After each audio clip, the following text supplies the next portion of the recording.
Okay, as I just mentioned, a little bit of a different style this week. I have two short ha'aras, two short ideas, and then I have a little longer idea. Instead of like one cohesive idea, it's going to be a little bit more broken up. So first is the pasuk says, famous pasuk, Ruvain goes out, v'mei ktsir chitim vayim sa dudaim, and he brought back these dudaim, these flowers, whatever they were, and he's supposed to give it to Leah, and Rachel asked for them, and these were some fertility type of thing. Okay, exactly what was going on there. But the Gemara in Sanhedrin is astounding. The Gemara in Sanhedrin says, you know what this is teaching us? Mikan she'ein poishtin tzadik begezel. A tzaddik doesn't steal. That's what the Gemara in Sanhedrin, Tzaddik Testament Beis, learns out from this pasuk. And okay, very nice. Ruvain's a tzaddik and he doesn't steal. Because I thought Ruvain would have stolen.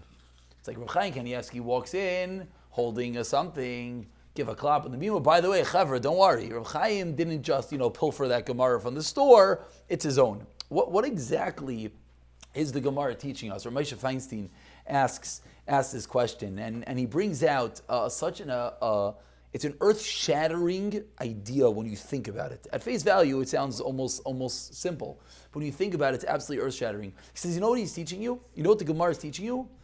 No one should ever think anything is beneath them. Ruvain, he's going to steal. Says the Gemara, yeah, Ruvain didn't steal. To teach you that even a tzaddik on the level of Ruvain, if you don't work on yourself, if you're not careful, you could come to do anything. So why is that so earth-shattering?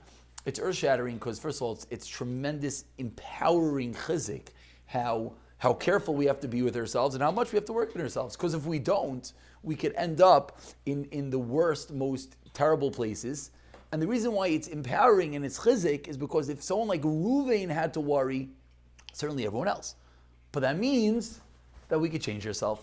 And that means that we could be in control of ourselves. And that means that we could, come to a place in our life and be in an area and not fall to whatever. There's so much more. Okay, we'll fill it up afterwards. But now just to follow with one idea. The Sefer Chavetz Chaim writes about Lashon Hara. And he writes ideas that, if you're in a room of people saying Lashon Hara, you should be the one to get up and you should say, we don't talk that way and whatever. And you hear these examples as kids and you're like, really? Am I going to be the one to be able to do that? And okay. But let's give a more contemporary example. Which perhaps I witnessed this past week, and I believe it's amazing. Is you're sitting there in a group chat, with anywhere between 3, because it can't be one other person, it's not a chat, right? With anywhere between 3 and 33 or 333 people. And inevitably, someone doesn't mean to say something wrong, but it's taken the wrong way, and things are starting to go south. So now we could be mekayim the words of the Chavetz Chaim in a way that no one else was able to. How could he do that? A simple message. Maybe we should take this off the chat. That message, you just were what the Chavetz Chaim was.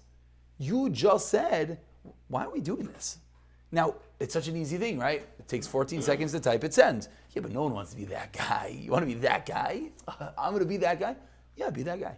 Be that guy. I saw it this week, and then it hit me afterwards, he was that guy. He was the guy that said, why are we doing this? Let's take this, and often, no one even, and it's interesting, in this story, I happen to have known the history in the background over here, no one even meant something negative. It was one of those things, someone said something, it was taken the wrong way, and it sort of spiraled, and before you know it, it's there was an atom bomb in the room.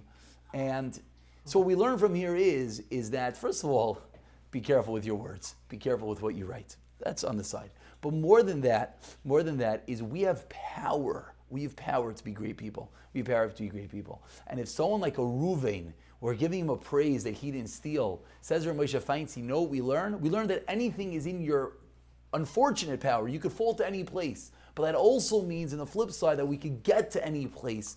And that's ha'ara number 1 of the day. I thought that was a nice short point. Okay.